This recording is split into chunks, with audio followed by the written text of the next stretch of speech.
ആകാശവാണി കോഴിക്കോട്.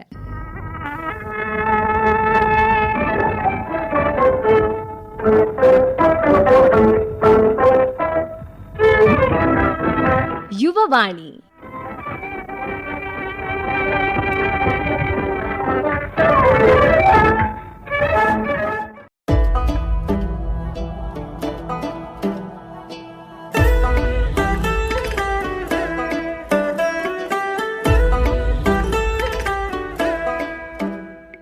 യുവവാണിയിലേക്ക് സ്വാഗതം. യുവവാണിയിൽ ഇന്ന് എൻ്റെ കൂടെയുള്ളത് വൈൽഡ് ലൈഫ് ഫോട്ടോഗ്രാഫറും വനം വകുപ്പിന്റെ മികച്ച ഷോർട്ട് ഫിലിമിനുള്ള അവാർഡ് ജേതാവുമായ അഭിജിത്ത് പേരാമ്പ്ര. വെൽക്കം. കഴിഞ്ഞ വർഷം 2024 വനം വകുപ്പ് നടത്തിയൊരു മത്സരമായിരുന്നു. അതിലെ മികച്ച ഷോർട്ട് ഫിലിമായി തിരഞ്ഞെടുത്തത് jackal the real story, follow the hole എന്ന് പറയുന്നത് അല്ലെ, കുറുനരികളുടെ കഥ. ഒരു 10-23 മിനിറ്റ് നമുക്ക് കുറുനരിയുടെ ജീവിതം കാണാൻ പറ്റുന്ന ഒരു കഥയായിരുന്നു. അതിൽ തന്നെ തുടങ്ങാം. എങ്ങനെയാ അതിലേക്ക് എത്തിയത്? നമ്മുടെ നാട്ടിൽ കാണുന്ന കുറുനരികളെ പറ്റിയിട്ട് വലിയ പഠനങ്ങളൊന്നും ഉണ്ടായിരുന്നില്ല. അപ്പോൾ ഇതിനെപ്പറ്റി വലിയ ധാരണ നമ്മുടെ നാട്ടിൽ ഇപ്പം പ്രത്യേകിച്ച് എനിക്ക് പോലും പണ്ടുണ്ടായിരുന്നില്ല. ഞാൻ കുറേ മുമ്പ് പത്രങ്ങളിൽ വന്ന ആർട്ടിക്കിളിലാണ് ഈ കുറുക്കനും കുറുനരിയും രണ്ട് ജീവികളാണെന്നൊക്കെ തിരിച്ചറിയുന്നത്. അപ്പോൾ അതിനുശേഷം എൻ്റെ വീട്ടിൻ്റെ അടുത്തൊരു കോറിയുണ്ട്. അവിടെ സ്ഥിരമായിട്ട് ഇവരെ കാണാറുണ്ടായിരുന്നു, കുറുനരികളെ. ജാക്കൽ എന്ന് പറയുന്ന, ഗോൾഡൻ ജാക്കൽ എന്ന് പറയുന്ന ഈ ജീവി. അതിൻ്റെ പേര് ഇപ്പം കുറുക്കനും കുറുനരിയും ചെറിയ രീതിയിലുള്ള മാറ്റങ്ങൾ സംഭവിച്ചുകൊണ്ടിരിക്കുന്നു, പുതിയ പഠനങ്ങൾ നടന്നുകൊണ്ടിരിക്കുന്നുണ്ട്. അപ്പം ഈ ഒരു ജീവിയെ പണ്ട് മുതലേ കാണുമ്പം നമ്മൾ കുറുക്കനാണെന്ന് വിചാരിച്ച് തെറ്റിദ്ധരിച്ചിരുന്നു. പക്ഷേ പിന്നീട് പത്രങ്ങളിലൊക്കെ വന്ന ആർട്ടിക്കിൾ വഴിയാണ് ഇത് കുറുനരിയാണ് എന്നൊക്കെ അറിഞ്ഞു തുടങ്ങിയത്. അപ്പോൾ അതിനെപ്പറ്റി അതായത് കുറുനരികളെ പറ്റി നമ്മുടെ നാട്ടിൽ വലിയ പഠനങ്ങളൊന്നും ഉണ്ടായിരുന്നില്ല. അപ്പോൾ ഇതിനെ കുറച്ച് ചിത്രങ്ങൾ എടുക്കുക, അങ്ങനെ കുറേ കാലം ഇതിൻ്റെയൊക്കെ ചിത്രങ്ങൾ എടുത്തു. പിന്നെ അതിനെപ്പറ്റി കുറേ ഒബ്സർവ് ചെയ്തു. ഏകദേശം 2-3 വർഷം ഇതിനെ ഇങ്ങനെ നിരീക്ഷിച്ചുകൊണ്ടിരുന്നു. ആ സമയത്താണ് ഇതിനെപ്പറ്റി ഒരു വീഡിയോ തയ്യാറാക്കണം, അല്ലെങ്കിൽ ഒരു ഡോക്യുമെൻ്ററി സംഭവം ചെയ്യണം എന്നുള്ളൊരു ആഗ്രഹം ഉണ്ടാകുന്നത്. അപ്പോൾ അതിനുശേഷം ഏകദേശം കൊറോണ ഒക്കെ കഴിഞ്ഞ സമയത്ത് ഇതിനെപ്പറ്റി കുറേ കാര്യങ്ങൾ പലരോടും ചോദിച്ചറിഞ്ഞ് അതിനുശേഷം ഇതൊരു വീഡിയോ ചെയ്യണം എന്നുള്ള രീതിയിലേക്ക് കുറേ ഫുട്ടേജൊക്കെ ഷൂട്ട് ചെയ്തു. അങ്ങനെയാണ് ഈ ഒരു ഡോക്യുമെൻ്ററിയിലേക്ക് വരുന്നത്. ഈ ഡോക്യുമെൻ്ററിക്ക് അവാർഡ് കിട്ടുക എന്നുള്ളതൊരു വലിയ നേട്ടമാണല്ലോ കരിയറിൽ. 12 വർഷം നീണ്ട കരിയറാണ്. എങ്ങനെയുണ്ടായിരുന്നു ശരിക്കും? ആ ഒരു അവാർഡ് പ്രതീക്ഷിച്ചിരുന്നോ? ഒരിക്കലും ഇത് അവാർഡിന് വേണ്ടിയിട്ട് ചെയ്ത ഒരു ഡോക്യുമെൻ്ററി അല്ല. ഞാൻ നേരത്തെ പറഞ്ഞ പോലെ ഈ കുറുനരികളെ ആളുകളിലേക്ക് എത്തിക്കുക, കുറുനരിനെ പറ്റിയിട്ടുള്ള കാര്യങ്ങൾ ആളുകളിലേക്ക് എത്തിക്കുക എന്നുള്ളൊരു ആശയത്തിൻ്റെ പുറത്ത് മാത്രമാണ് ഇങ്ങനെ ഒരു ഡോക്യുമെൻ്ററി ചെയ്തത്. കാരണം പലരിലും പല രീതിയിലുള്ള തെറ്റിദ്ധാരണകളുണ്ട്. പലരും കുറുനരി മനുഷ്യനെ ആക്രമിക്കുന്ന ജീവികളാണ്, അതുപോലെ തന്നെ പലർക്കും ഇതിനെ പേടിയാണ്. അപ്പോൾ അത്തരത്തിലുള്ള കുറേ തെറ്റിദ്ധാരണകൾ പിന്നെ അതുപോലെ തന്നെ ഇവരെ പറ്റിയിട്ടുള്ള ഇവരെ ഫാമിലി, ഇവരെ ജീവിതം, അവരുടെ ഭക്ഷണങ്ങൾ, എല്ലാ കാര്യങ്ങളും ഈ ഒരു ഡോക്യുമെൻ്ററിയിൽ ഉൾപ്പെടുത്തിയിട്ടാണ് അത് നിർമ്മിച്ചിട്ടുള്ളത്. അപ്പം ഏറ്റവും സെറ്റ് കുറുനരിയെ പറ്റിയുള്ള എനിക്കറിയുന്ന അല്ലെങ്കിൽ ഞാൻ കണ്ട കാഴ്ചകളൊക്കെ ആ ഡോക്യുമെൻ്ററിയിലൂടെ ആളുകളിലേക്ക് എത്തിക്കുക എന്നുള്ളൊരു രീതിയിലാണ് ഞാൻ ഒരു ഡോക്യുമെൻ്ററി കംപ്ലീറ്റ് ചെയ്തത്. അപ്പോൾ ഈ ഒരു ഡോക്യുമെൻ്ററി കംപ്ലീറ്റ് ചെയ്ത സമയത്താണ് ഇങ്ങനെ ഒരു ഡിപ്പാർട്ട്മെൻറ്റിൻ്റെ ഷോർട്ട് ഫിലിം കോമ്പറ്റീഷൻ്റെ ഒരു കാര്യം അറിയുന്നത്. അപ്പോൾ അതിന് എൻട്രി അയച്ചു. അപ്പോൾ അതിലേക്ക് കിട്ടിയത് ഒരുപാട് സന്തോഷമുണ്ടായി. കാരണം അത്രയും കുറേ കാലം ഇതിന് പുറകെ നടന്നിട്ട് എടുത്തത് കൊണ്ട് ഒരുപാട് സന്തോഷം ഇതിനൊരു അവാർഡ് കിട്ടിയതിൽ. 12 വർഷമാണ് നേരത്തെ നമ്മൾ പറഞ്ഞ പോലെ വൈൽഡ് ലൈഫ് ഫോട്ടോഗ്രാഫർ എന്നുള്ളൊരു ടാഗ് വന്നിട്ട് തന്നെ 12 വർഷം എന്നാണ് പറയുന്നത്. പ്രൊഫൈലൊക്കെ അങ്ങനെയാണ്. ഇതിന്റെ തുടക്കം എങ്ങനെയാണ് ഇതിനോടൊരു താല്പര്യം? കാരണം വേറെ കുറെ കാര്യങ്ങളാണ് പഠിച്ചത്, ജോലി ചെയ്തത് വേറെ ഫീൽഡിലാണ്.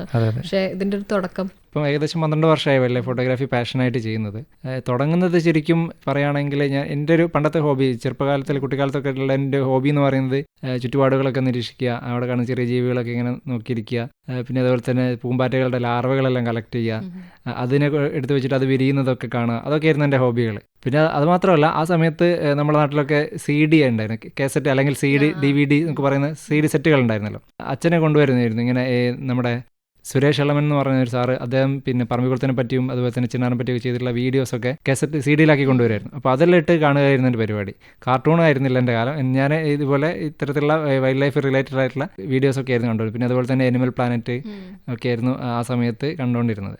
ഒരു പക്ഷേ ഈ ഒരു മേഖലയിലേക്ക് അല്ലെങ്കിൽ വൈൽഡ് ലൈഫ് ഫോട്ടോഗ്രാഫിയിലേക്ക് എത്താൻ വേണ്ടിയിട്ട് ഒരു കാരണമായിട്ടുണ്ടാവും. പിന്നെ നേരത്തെ പറഞ്ഞ പോലെ ഇതിനൊക്കെ നിരീക്ഷിക്കുന്നതുകൊണ്ട് അങ്ങനെ ആ ഒരു താല്പര്യം ഇതിനോടുണ്ടായിരുന്നു. പിന്നെ അത് മാത്രമല്ല, അച്ഛൻ ഫോറസ്റ്റ് ഡിപ്പാർട്ട്മെൻറ്റിലായിരുന്നു വർക്ക് ചെയ്തത്. അപ്പോൾ അതും എന്നെ ഈ ഒരു മേഖലയിലേക്ക് എത്തിക്കാൻ ഒരുപാട് സഹായമായിട്ടുണ്ട്. ഈ കുറുനരി എന്ന് പറയുമ്പോൾ എനിക്ക് തോന്നുന്നു ഡോറ കാർട്ടൂണിൻ്റെ ഒക്കെ ശേഷമായിരിക്കും കുറുനരി എന്നുള്ള വാക്ക് കൂടുതലായിട്ട് നമ്മുടെ ഒരു തലമുറയൊക്കെ യൂസ് ചെയ്തിട്ടുള്ളത്. ജനറലി കുറുക്കൻ എന്നാണ് ഉപയോഗിക്കുക അല്ലേ? പണ്ടൊക്കെ നമ്മൾ കഥകളിലൊക്കെ കുറുക്കനാണ് കൂടുതലായിട്ട് വന്നിട്ടുള്ളത്. പക്ഷേ ഈ അടുത്ത് കുറുനരിയും കുറുക്കനും രണ്ടാണെന്നും അതിൻ്റെ രൂപം വേറെയാണെന്നും നാട്ടിലൊക്കെ നമ്മൾ കുറച്ചുകൂടെ കോമൺ ആയി കാണുന്ന കുറുനരിയാണെന്നൊക്കെയുള്ള സംസാരങ്ങൾ ഉണ്ടാവാറുണ്ട്. അപ്പോൾ വൈൽഡ് ലൈഫിൽ പോയപ്പോൾ കേരളത്തിൽ കുറുക്കനെ എപ്പോഴെങ്കിലും കണ്ടിട്ടുണ്ടോ? അല്ലെ കേരളത്തിൽ കുറുക്കനുണ്ടോ? ഇത് തമ്മിലുള്ളൊരു വ്യത്യാസങ്ങളൊക്കെ എന്തൊക്കെയാണ്?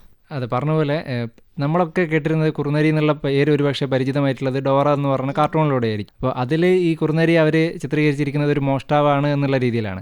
അത് അങ്ങനെ തന്നെയാണ് പല കഥകളിലും നമ്മളെ കുറുക്കനാണെങ്കിൽ കുറുനരിനെയൊക്കെ പ്ലേസ് ചെയ്തുകൊണ്ടിരിക്കുന്നത്. അപ്പോൾ പല കഥകളിലും പല രീതിയിലാണ് ഈ ഒരു ജീവിയെ കാണിച്ചിരിക്കുന്നത്. അപ്പോൾ അത് തന്നെയാണ് നമ്മൾ പലപ്പോഴും അങ്ങനെയാണ് ആ ഒരു ജീവി എന്നുള്ള രീതിയിൽ ധരിക്കാറുണ്ട്. ശരിക്കും അങ്ങനെയല്ല. നമ്മുടെ നാട്ടിൽ കുറുക്കനും കുറുനരിയും ഉണ്ടായിരുന്നു. ഇപ്പം കുറുക്കന്മാരെ, അതായത് ഫോക്സ് എന്ന് പറയുന്ന, ഇതിൻ്റെ പേരിൽ ചെറിയ രീതിയിലുള്ള കൺഫ്യൂഷൻ ഇപ്പോഴും ഉണ്ട്. പക്ഷേ അതിന് പുതിയ പഠനങ്ങളിൽ പറയുന്നത് കുറുക്കനില്ല എന്ന് പറയുന്നുണ്ട്. അതേസമയം പലരും പറയുന്നത് കുറുക്കനുണ്ടെന്നും പറയുന്നുണ്ട്. അതെ, കേരളത്തിലെ കാടുകൾ. നമ്മുടെ നാട്ടിലിപ്പം ധാരാളമായിട്ട് അല്ലെങ്കിൽ കോമൺ ആയിട്ട് കാണുന്നത് കുറുനരി, അല്ലെങ്കിൽ അതിനെ കുറുക്കൻ പറയുന്നത് പുതിയ പഠനത്തിൽ കുറുക്കൻ എന്നാണ് കുറുനരിയെ പറയുന്നത്. അതിൻ്റെ ഇംഗ്ലീഷ് പേര് പറയുകയാണെങ്കിൽ ഗോൾഡൻ ജക്കാൾ എന്ന് പറയുന്ന നമ്മുടെ നാട്ടിലിപ്പം കാണാറുള്ള പട്ടിയെ പോലുള്ള ജീവി. അപ്പോൾ ഈ ഒരു ജീവി നമ്മുടെ നാട്ടിലിപ്പോൾ സാധാരണയായിട്ട് കാണാറുണ്ട്. ഇത് രണ്ടും തമ്മിലുള്ള വ്യത്യാസം എന്ന് പറയുന്നത് കുറുനരി അല്ലെങ്കിൽ ഗോൾഡൻ ജാക്കൽ എന്ന് പറയുന്ന ഈ ജീവി ഒരു ഏകദേശം പട്ടിയുടെ ഒക്കെ അത്ര വലുപ്പം ഉണ്ടാകുന്ന ഒരു ജീവിയാണ്. എന്നാൽ അതേസമയം കുറുക്കൻ അല്ലെങ്കിൽ ഇന്ത്യൻ ഫോക്സ് എന്ന് പറയുന്ന ജീവി ഒരു ഏകദേശം ഒരു പൂച്ചേനേക്കാളോ ഒരു അല്പം കൂടെ വലുപ്പം ഉണ്ടാകുന്ന അത്ര സൈസാണ് ഇതിന് രണ്ടിലും ഉണ്ടാവുക. പിന്നെ അതുമാത്രമല്ല, പലപ്പോഴും നമ്മുടെ കഥകളിലൊക്കെ കേട്ടിരുന്നത് കോഴീനെ പിടിക്കാൻ വരുന്ന കുറുക്കൻ്റെ കഥകളായിരുന്നു. ശരിക്കും കോഴീനെ പിടിക്കുന്നത് കുറുക്കനല്ല, നമ്മുടെ നാട്ടിലുള്ള ഗോൾഡൻ ജാക്കൽ എന്ന് പറയുന്ന കുറുനരിയായിരുന്നു കോഴീനെ പിടിച്ചുകൊണ്ടിരുന്നത്. കാരണം രണ്ടിൻ്റെ വ്യത്യാസത്തിൽ നിന്ന് നമുക്ക് മനസ്സിലാവും. അതായത് വലിപ്പത്തിലുള്ള വ്യത്യാസം കൊണ്ട് തന്നെ കോഴിക്കോടൊക്കെ ആക്രമിച്ചിട്ട് കോഴീനെ കൊണ്ടുപോകാനുള്ള കഴിവ് ശരിക്കും കുറുനരികൾക്കാണുള്ളത്. പിന്നെ അതുമാത്രമല്ല, നമ്മുടെ നാട്ടിലുണ്ടായിരുന്നു എന്ന് പറയുന്ന ഈ കുറുക്കൻ എന്ന് പറയുന്ന അല്ലെങ്കിൽ ഇന്ത്യൻ ഫോക്സ് എന്ന് പറയുന്ന ജീവി കൂടുതലും പിന്നെ പച്ചക്കറികൾ അല്ലെങ്കിൽ അത്തരത്തിലുള്ള കായികനികളൊക്കെ കഴിക്കുന്ന ജീവിയായിരുന്നു. മാംസാഹാരിയാണ്, പക്ഷെ എന്നാലും കൂടുതലും കഴിക്കുന്നത് പച്ചക്കറികളായിരുന്നു. എന്നാൽ കുറുനരിൻ്റെ കാര്യം വരുന്ന സമയത്ത് നേരെ തിരിച്ചാണ്, കൂടുതലും മാംസാഹാരങ്ങളാണ് പ്രിഫർ ചെയ്യുന്നത്. എന്നാൽ ചില സമയങ്ങൾ, അതായത് ഭക്ഷണത്തിൻ്റെ ലഭ്യത അല്ലെങ്കിൽ ഇതിൻ്റെ ലഭ്യത കുറയുന്ന സമയത്ത് ഫ്രൂട്ട്സ് ഒക്കെ കഴിക്കാറുണ്ട്. ഇപ്പോൾ വേനൽക്കാലമൊക്കെ ആകുന്ന സമയത്ത് നമ്മുടെ നാട്ടിലൊക്കെ ഉള്ള കുറുനരികൾ ചക്കയും അതുപോലെ തന്നെ മാങ്ങയൊക്കെ കഴിക്കാറുണ്ട്. അപ്പോൾ എന്ത് ഭക്ഷണമാണോ കൂടുതലും കിട്ടുന്നത് ആ ഒരു ഭക്ഷണം കഴിക്കാനുള്ള എബിലിറ്റി ഈ കുറുനരികൾക്കുണ്ട്. പിന്നെ അതുമാത്രമല്ല, പിന്നെ പലതരത്തിലുള്ള ഇപ്പം ഉദാഹരണം പറയുകയാണെങ്കിൽ നമ്മുടെ നാട്ടിൽ വൈകുന്നേരങ്ങളിൽ കൂക്കി വിളിക്കുന്നത് അല്ലെങ്കിൽ ഓരിയിടുന്നത് ഈ കുറുനരികളാണ്, കുറുക്കന്മാരല്ല. കുറുക്കന്മാർ ചെറിയ രീതിയിൽ ശബ്ദം ഉണ്ടാക്കും, പക്ഷേ ഇത്തരത്തിലുള്ള വലിയ രീതിയിലുള്ള കൂക്കി അല്ലെങ്കിൽ ഓരിയിടുന്നത് അല്ലെങ്കിൽ ഊളിയിടുക എന്നൊക്കെ പറയും, അത് ശരിക്കും കുറുനരികൾ തന്നെയാണ്. ഇപ്പോൾ നമ്മൾ കുറുനരിയുടെ ഒരു ഡോക്യുമെന്ററി ചെയ്യാൻ വേണ്ടി ഒരുപാട് വിഷ്വൽ എടുത്തിട്ടുണ്ട്.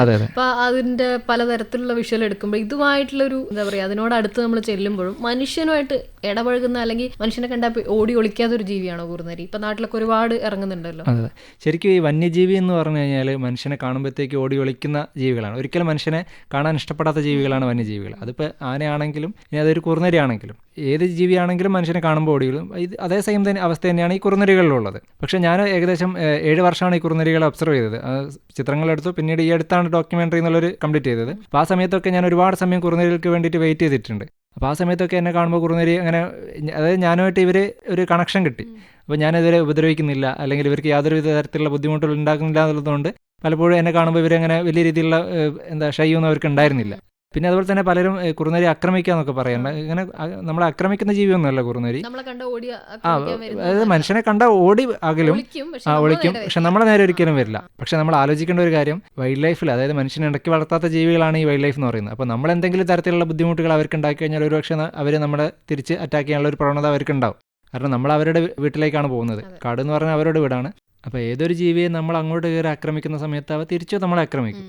കാട്ടിലേക്ക് പോവുക എന്ന് പറയുമ്പം എല്ലാവർക്കും കാടൊരു കൗതുകമുള്ള സ്ഥലമാണ്. കുട്ടികളാകുമ്പോൾ തൊട്ട് നമുക്ക് കാടിൻ്റെ അകത്തേക്ക് അല്ലെ ചെറിയ ചെറിയ ട്രക്കിങ്ങുകളൊക്കെ വരുമ്പോൾ എല്ലാവർക്കും കാട് കൗതുകം ഉണ്ടാക്കുന്നതാണ്. പക്ഷെ കാട്ടിലേക്ക് നിങ്ങൾ പോകുന്നത് ഒരുപാട് എക്യുപ്മെന്റ്സ് ആയിട്ട്, നമ്മൾ കാണുന്ന നല്ല നല്ല ഫോട്ടോന്റെ പുറകിൽ അതിൻ്റെ ഒരു എഫേർട്ട് ഉണ്ട്.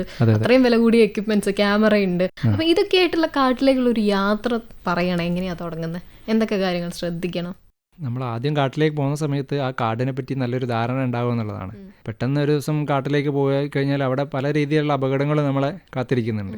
പ്രത്യേകിച്ച് നേരത്തെ പറഞ്ഞ പോലെ വൈൽഡ് ലൈഫ് എന്ന് പറയുന്നത് ഒരിക്കലും മനുഷ്യൻ്റെ സമീപനം ഇഷ്ടപ്പെടാത്ത ജീവികളാണ്. അപ്പോൾ നമ്മൾ അവിടെ കയറിയ ശബ്ദങ്ങൾ ഉണ്ടാക്കി അല്ലെങ്കിൽ അവരുടെ കാടിനെ ഒരിക്കലും അനുയോജ്യമല്ലാത്ത രീതിയിലുള്ള ഒരുപാട് ആക്ടിവിറ്റി ചെയ്യുന്ന സമയത്ത് അത് അവർക്ക് വലിയ രീതിയിലുള്ള ഉപദ്രവം ഉണ്ടാവും. അപ്പോൾ ആ ഉപദ്രവം ഉണ്ടാകുമ്പോൾ അവർ നമ്മളെ തിരിച്ചാക്രമിക്കും. അപ്പോൾ എപ്പോഴും കാട്ടിലേക്ക് പോകുന്ന സമയത്ത് ഒരു റെസ്പെക്റ്റോട് കൂടെ വേണം പോകാൻ. പല ജീവികളുടെയും പിന്നെ ബിഹേവിയർ നമ്മൾ പഠിച്ചിരിക്കണം എന്നുള്ളതാണ്. ഇപ്പം പ്രത്യേകിച്ച് ആനയാണെങ്കിലും ഏത് ജീവിയാണെങ്കിലും അവരുടെയൊക്കെ ബിഹേവിയർ പഠിച്ചു കഴിഞ്ഞാൽ മാത്രമാണ് നമുക്ക് നല്ല ചിത്രം കിട്ടുകയുള്ളൂ. അതേസമയം നമ്മുടെ സേഫ്റ്റിയും കൂടെ കാണേണ്ടതുണ്ട്.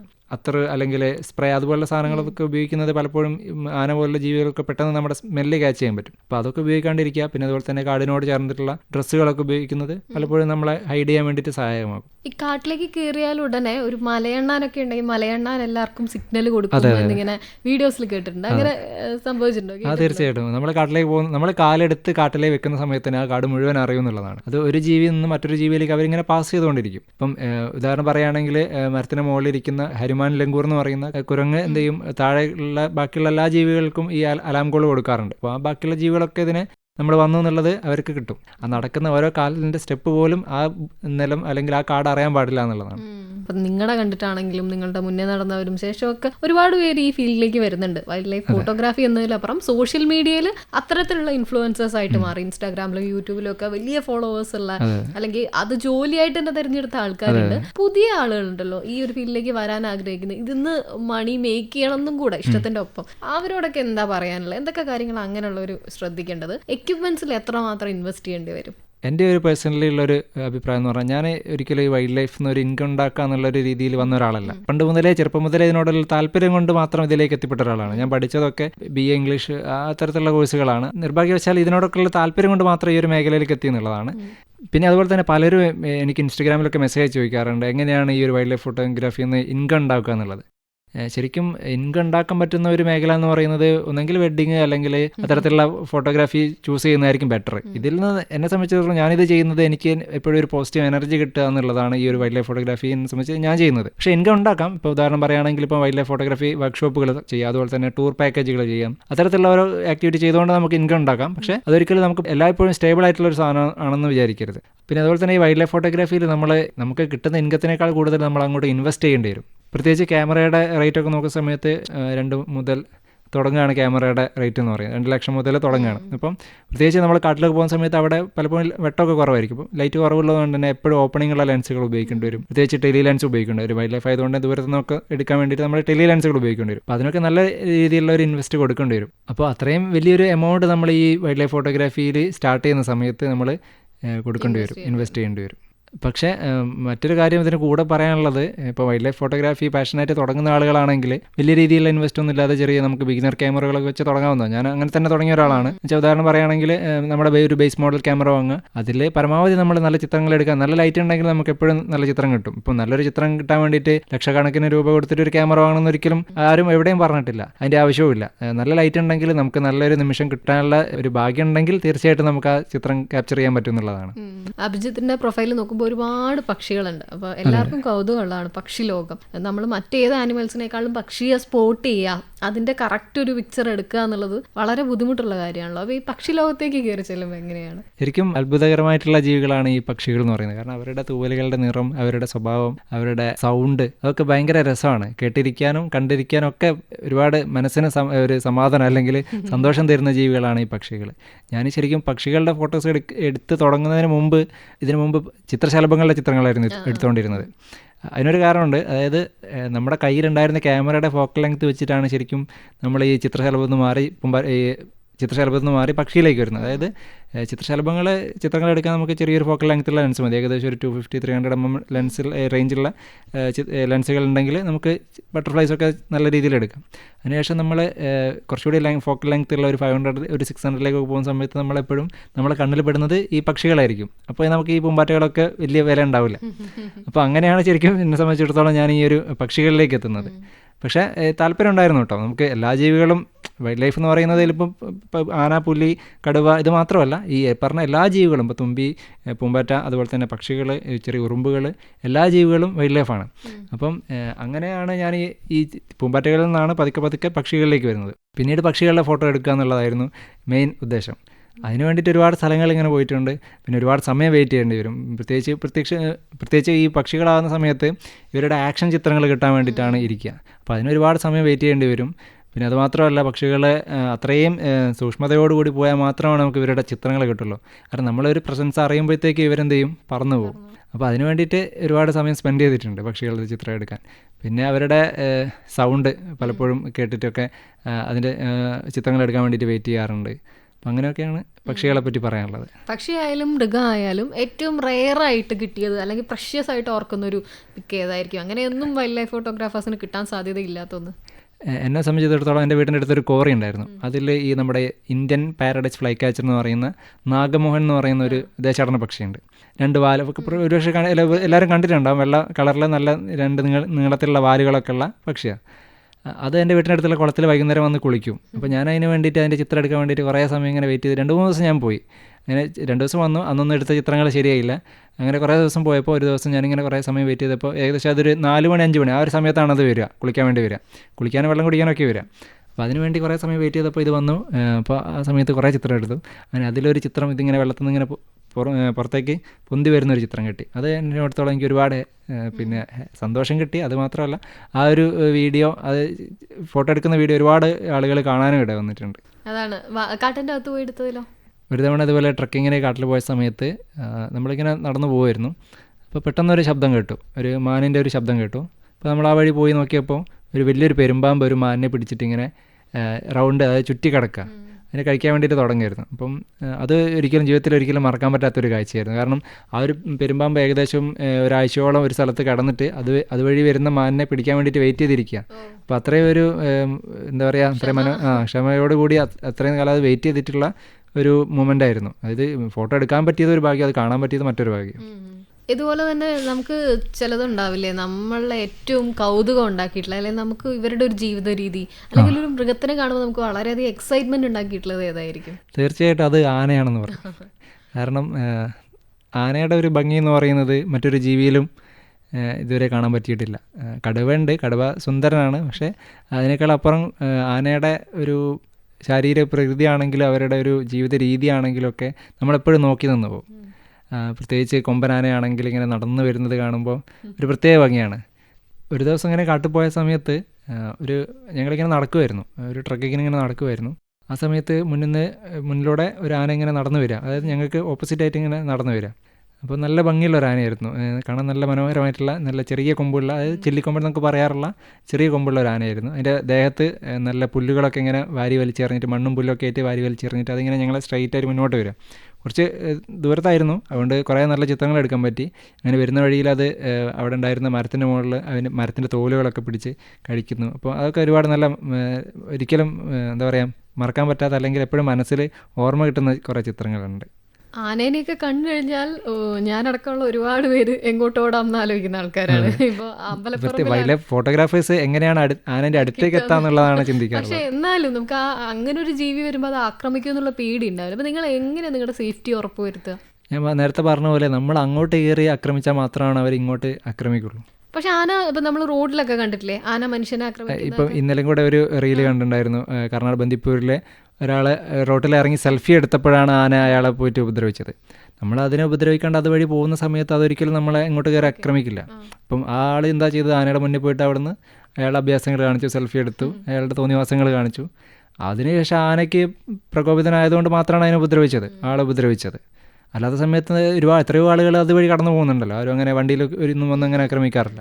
അപ്പോൾ നമ്മളെ പ്രസൻസ് ഇഷ്ടപ്പെടാത്ത ജീവിയാണ് ആനയല്ല ഏത് ജീവിയാണെങ്കിലും. അപ്പോൾ അതിന് ആ ഒരു റെസ്പെക്റ്റ് എപ്പോഴും ആ ജീവിക്ക് കൊടുക്കണം, ഇല്ലെങ്കിൽ ഇങ്ങോട്ട് പണി കിട്ടും. കാട്ടിലെ രാജാവ് സിംഹം എന്നാണ് നമ്മളെപ്പോഴും പറയാറ്. കാട്ടിലെ രാജാവ് സിംഹമാണെന്ന് കഥയിൽ പറയാറുണ്ടെങ്കിലും പക്ഷേ എൻ്റെ ഒരു അഭിപ്രായത്തിൽ എപ്പോഴും അത് കടുവയാണ്.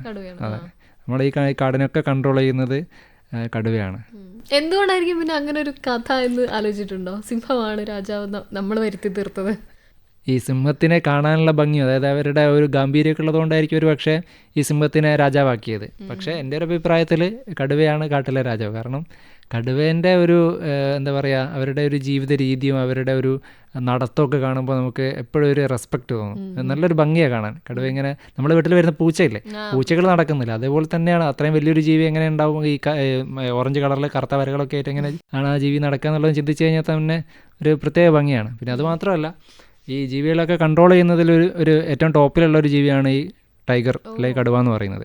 ഇപ്പം കാട്ടിലുള്ള ജീവികളെ, അതായത് ഇപ്പം സസ്യാഹാരികളായിട്ടുള്ള പിന്നെ മാനുകളും അതുപോലുള്ള ജീവികളൊക്കെ കൺട്രോൾ ചെയ്യുന്നത് ഈ കടുവകളാണ്. കടുവ മാത്രമല്ല ബാക്കിയുള്ള ജീവികളുണ്ട്, അതിൽ ഏറ്റവും ടോപ്പിലുള്ളത് കടുവയാണ്. ഇപ്പം ഈ നേരത്തെ പറഞ്ഞ സസ്യാഹാരികളുടെ എണ്ണം കൂടുന്ന സമയത്ത് അവിടെ ശരിക്കും കാടിൻ്റെ ഒരു സന്തുലിതാവസ്ഥ നഷ്ടപ്പെടുകയാണ്. അതായത് ഇപ്പോൾ കാട്ടിലുള്ള പുല്ലുകൾ നശിക്കുന്ന സമയത്ത് ആ കാട് മുഴുവനായിട്ട് വരണ്ട് ഉണങ്ങിപ്പോകും. അപ്പോൾ നമുക്ക് ഈ വെള്ളം തരുന്ന, അതായത് കാട്ടിൽ നിന്നാണ് നമുക്ക് വെള്ളം കിട്ടുന്നത്, നമ്മുടെ 44 നദികളും ഉത്ഭവിക്കുന്നത് കാട്ടിൽ നിന്നാണ്. അപ്പോൾ ആ കാട് മുഴുവൻ പോയി കഴിഞ്ഞാൽ നമുക്ക് നമ്മുടെ നാട്ടിൽ ഇപ്പം കോഴിക്കോട് ടൗണിലാണെങ്കിലും വെള്ളം കിട്ടുന്നത് എവിടുന്നാണ്? ഇപ്പോൾ കോഴിക്കോട് ടൗണിലുള്ള ആളുകളാണെങ്കിൽ പോലും നമ്മുടെ പെരുവണ്ണാമൂഴിയിൽ നിന്ന് വരുന്ന വെള്ളം, അതായത് ജപ്പാൻ കുടിവെള്ള പൈപ്പിലൂടെ വരുന്ന വെള്ളമാണ് ഈ കോഴിക്കോട് ടൗണിലേക്കൊക്കെ എത്തുന്നത്. അപ്പോൾ ആ പെരുവണ്ണാമൂഴി ഡാമിലേക്ക് വെള്ളം എത്തുന്നത് ശരിക്കും നമ്മളെ കാട്ടുന്നതാണ്. അതായത് കക്കയത്തിൻ്റെ താഴെയാണ് ഈ പെരുവണ്ണാമൂഴി വരുന്നത്. അതായത് നമ്മുടെ കാട്ടിൽ നിന്നാണ് ഇത്രയും വെള്ളങ്ങൾ വന്നിട്ട് ഈ ഡാമുകളിൽ ഉണ്ടാക്കി സംരക്ഷിക്കുന്നത്. അപ്പോൾ ആ വെള്ളമാണ് നമുക്ക് വേനൽക്കാലമൊക്കെ ആവുന്ന സമയത്ത് ഇങ്ങോട്ട് എത്തുന്നത്. അപ്പോൾ ഈ കാടിൻ്റെ സന്തുലിതാവസ്ഥ നിലനിർത്തുന്നതിൽ കടുവയാണ് ഏറ്റവും ടോപ്പിലുള്ളത്. അതായത് നേരത്തെ പറഞ്ഞ പോലെ ഈ സസ്യഹാരികളെ കൺട്രോൾ ചെയ്യുന്നത് ഈ കടുവയാണ്. അപ്പോൾ ഈ പിന്നെ സസ്യങ്ങൾ അവിടെ വളർന്നു കഴിഞ്ഞാൽ മാത്രമേ അവിടെ അടിക്കാടുകൾ ഉണ്ടാവുള്ളൂ, അവിടെ വെള്ളങ്ങൾ ഉണ്ടാവുള്ളൂ. ആ വെള്ളമാണ് നമ്മളെ പുഴകളിലൂടെ വീട്ടിലേക്ക് കിണറ്റിലൊക്കെ എത്തുന്നത്. അപ്പം നമ്മളെ സംബന്ധിച്ചിടത്തോളം ശരിക്കും ആരാണ് രാജാവ്? കടുവയല്ലേ. അതുപോലെ തന്നെ ഇപ്പൊ ഏതൊക്കെ ഫോറസ്റ്റ്, കേരളത്തിലെ എല്ലാ ഫോറസ്റ്റും കവറായോ? പുറത്തേക്കൊക്കെ പോകുന്നത് എങ്ങനെയാ? നോർത്ത് ഇന്ത്യൻ ആ ഒരു ഇതിൽ പോവോ അതോ സൗത്ത് ഇന്ത്യ മാത്രമാണോ? കേരളത്തിലെ ഒരുവിധം എല്ലാ കാടുകളിലൊക്കെ പോയിട്ടുണ്ട്. അതുപോലെ തന്നെ കേരളത്തിന് പുറത്ത് കൂടുതലും പോയിട്ടുള്ളത് കർണാടകയിലുള്ള ബന്ദിപ്പൂര്, അതുപോലെ തന്നെ കബനി പറഞ്ഞ സ്ഥലങ്ങളിലാണ്. ഇനി പുറത്തേക്ക് ഗിർ ഫോറസ്റ്റ് പോയിട്ട് അവിടുന്ന് സിംഹത്തിൻ്റെ ചിത്രങ്ങൾ എടുക്കണമെന്ന് ആഗ്രഹമുണ്ട്. ഇതുവരെ അവിടെ പോകാൻ കഴിഞ്ഞിട്ടില്ല. പിന്നെ അതുപോലെ തന്നെ കാശ്മീരിൽ പോയിട്ട് ഹിമപ്പുലിയുടെ ചിത്രങ്ങൾ എടുക്കണമെന്ന് ആഗ്രഹമുണ്ട്. ഈ അടുത്ത് മണാലിയിൽ പോയ സമയത്ത് അവിടെയുള്ള കുറച്ച് പക്ഷികളൊക്കെ ചിത്രം എടുക്കാൻ പറ്റി. നമ്മുടെ നാട്ടിലുള്ള പക്ഷികളെ പോലെയല്ല, നല്ല മനോഹരമായിട്ടുള്ള പക്ഷികളാണ്. കാരണം തണുപ്പിനൊക്കെ അതിജീവിക്കാനുള്ള തൂവലുകളുള്ളതുകൊണ്ട് അവരുടെ പ്രത്യേകിച്ച് ഒരു ഭംഗിയാണ്. പിന്നെ അത് മാത്രമല്ല അവിടെയുള്ള കാലാവസ്ഥയ്ക്കൊക്കെ അനുസരിച്ച് അവരുടെ നിറങ്ങളിലൊക്കെ വ്യത്യാസങ്ങളുണ്ട്. നമ്മുടെ നാട്ടിൽ കാണുന്ന ബുൾബുൾ പക്ഷികളെ പോലെയല്ല അവിടെയുള്ള ബുൾബുൾ പക്ഷികൾ. അത്തരത്തിലുള്ള പലതരത്തിലുള്ള ചിത്രങ്ങളെ അവിടെ നിന്ന് ചിത്രങ്ങൾ എടുക്കാൻ പറ്റിയിട്ടുണ്ട്. അപ്പോൾ അഭിജിത്തിന്റെ ക്യാമറയിലൂടെയുള്ള ഹിമക്കരടിയും ഹിമപ്പുലിയും അതുപോലെ ഗിർവാനത്തിലെ സിംഹത്തിനെയൊക്കെ നമ്മൾ പ്രതീക്ഷിക്കുകയാണ്. ഇനിയും ജാക്കലിന്റെ പോലെ തന്നെ മറ്റ് ഷോർട്ട് ഫിലിമുകളും വലിയ വലിയ ഡോക്യുമെന്ററികളും ഒക്കെ ഞങ്ങൾ പ്രതീക്ഷിക്കുന്നു. താങ്ക് യു സോ മച്ച് ഇത്രയും നേരം സ്പെൻഡ് ചെയ്തതിൽ. Thank you.